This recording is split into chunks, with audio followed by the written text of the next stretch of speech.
Phonetically, 1200 words. Start.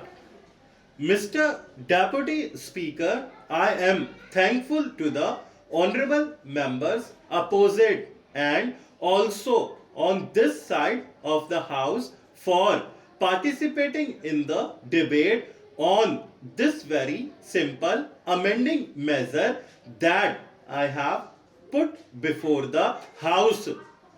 They have all supported the amending bill for increasing the time of takeover of sugar mills from 6 years to 7 years. At the same time, they have brought into focus the problems faced by the farmers, the workers, and the factories in general. This is a very simple measure. 6 years period elapsed in November last. We have taken over 8 mills in the year 2008-2009. Soon after the main act was passed by the parliament. The limited object of this amending bill is to gain more time to think how the factories that government has been managing for the last 6 years or so could be handed over to the owners, to the erstwhile management, whether cooperative or private, and the future of the workers and the cane growers could also be ensured simultaneously. At the same time, they could guard against, if possible, these mills going sick again. This act is a sort of a deterrent against mills going sick by various methods. Some of them are fraudulent methods. I do not hesitate in saying, as several of my friends have pointed out, there is leakage of revenues, there is manipulation of accounts, and losses are shown in the balance sheets by methods which are not so desirable. At the same time, some old mills run into genuine difficulties, and we do not want that the farmers of those areas who cannot immediately switch over from one pattern of cultivation to another should suffer.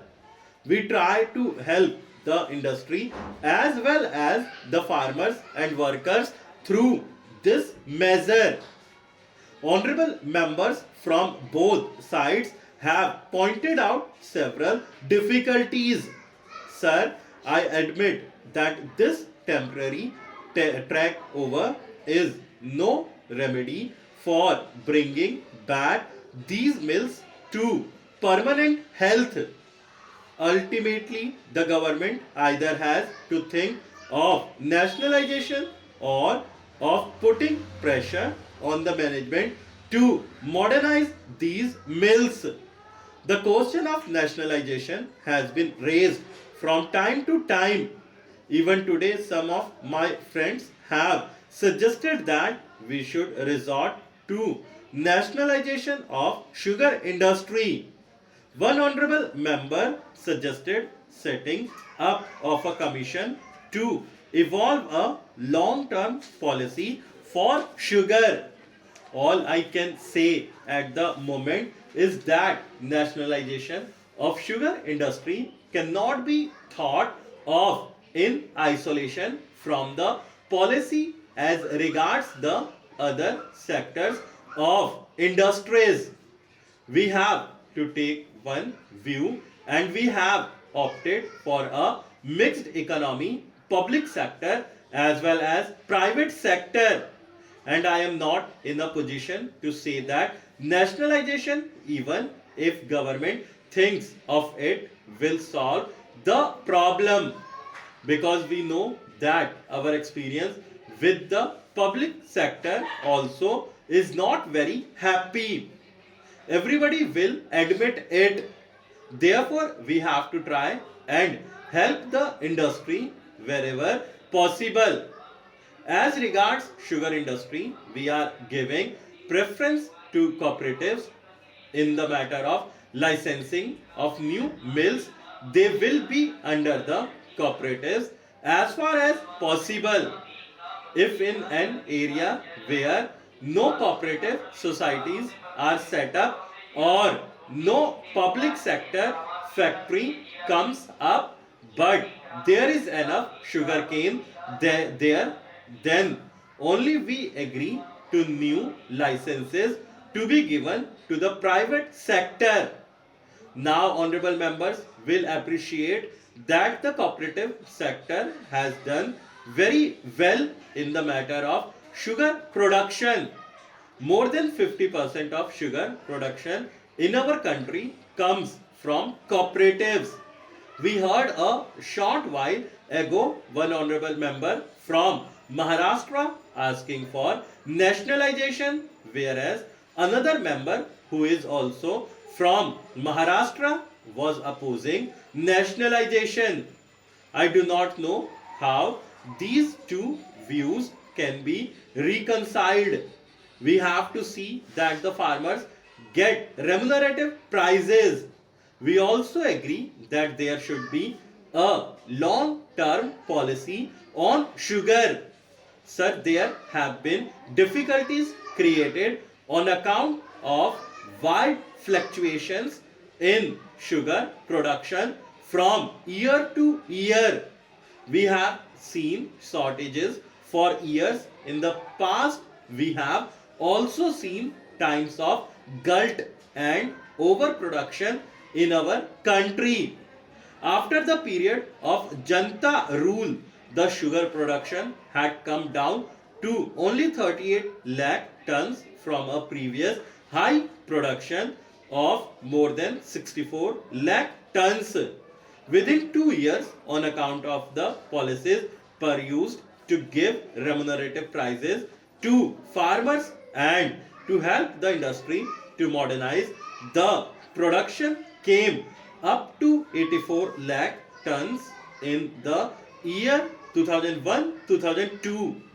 That was the highest production in the world. We try to control the price in free sale also by applying the mechanism of release from month to month. Mr. Deputy Speaker, sir, I rise to support this measure.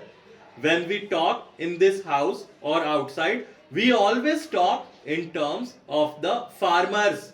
It is a fact that our country is predominantly a farming country. 80% of our population is dependent on agriculture. Therefore, even in the sphere of industries, particularly those which are agro-based, a scientific approach is required. Up till now, it appears that the trend of thinking for industries is mostly in favor of those which are not agro-based. In fact, most of our industries in India, whether they are sugar, textile or jute, are agro-based industries. But particularly with regard to sugar industry, you would appreciate that majority of the farmers, whether they are in the north or in the east or the south or in some parts of the west or even in central India, find that sugarcane growing is becoming more and more unprofitable. It is true that in some of the states where there is canal irrigation or where there is perennial cheap irrigation, people do cultivate sugar.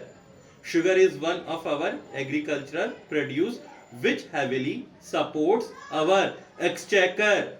Moreover, because of the sugar production, we are in a position to maintain the stability of prices in the country. Therefore, my primary submission would be that we should realize that this industry should survive, progress, and prosper. Its maladies and the causes of its sickness have got to be tackled. For quite a long time, we have been hearing complaints from the farmers that they are not being paid sugarcane prices in time, and that the sugarcane prices are becoming more and more unremunerative to them. It is unfortunate that in this country, whether it is profitable or not, the farmer is compelled to go on growing his farming products. This is his weakness. He cannot think in other terms. If you apply cost benefit ratio principle here, you will find, unlike other industries, the farmer has got no choice to divert to other fields. Therefore, this industry needs the utmost attention by the government. My friend from the opposition rightly said that it is well known how the profits and capital of these sick industries have been siphoned off.